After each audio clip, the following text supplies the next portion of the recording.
बिस्मिल्लाहिर्रहमानिर्रहीम। अस्सलाम वालेकुम। आज हिजरी कैलेंडर 2024 के मुताबिक इस्लामिक तारीख क्या है? जी हाँ नाज़रीन, आज की हमारी इस वीडियो में आप पाकिस्तान, इंडिया समेत दुनिया के मुख्तलिफ ममालिक में चाँद की तारीख क्या है जानेंगे। नाज़रीन, आज सितंबर 2024 की 28 तारीख जबकि हफ्ते का दिन है और आज रबी अव्वल 1446 हिजरी की पाकिस्तान में 23 तारीख है, जबकि इंडिया में भी चाँद की यानी कि उर्दू तारीख 23 रबी अव्वल है, जबकि France, Germany, Italy, UK, Russia, Australia, Canada और यूएसए की रियासतों में अरबी यानी कि चाँद की तारीख 25 रबी अव्वल है। इसके अलावा सऊदी अरब, कुवैत, कतर, ओमान और यूएई में आज इस्लामिक तारीख 25 रबी अव्वल है।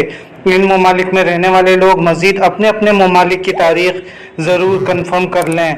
और अगर हमारे नाज़रीन ये वीडियो कुछ दिन बाद मुलाहिज़ा फरमा रहे हों तो हमारे चैनल पर मौजूद लेटेस्ट वीडियो देखें ताकि वो दुरुस्त तारीख से आगाह हो सकें। और नाज़रीन, अगर आप भी ऐसे ज़रूरतमंद लोगों की मदद करना चाहते हैं जिन्हें तालीम, सेहत और रोज़गार के सिलसिले में माली मुश्किलात का सामना है, तो हमारे दिए गए व्हाट्सएप नंबर पर रब्ता करें। वीडियो को लाइक करके लाजमी अपने दोस्तों के साथ भी शेयर करें। अपना ख्याल रखिएगा। अल्लाह हाफिज़।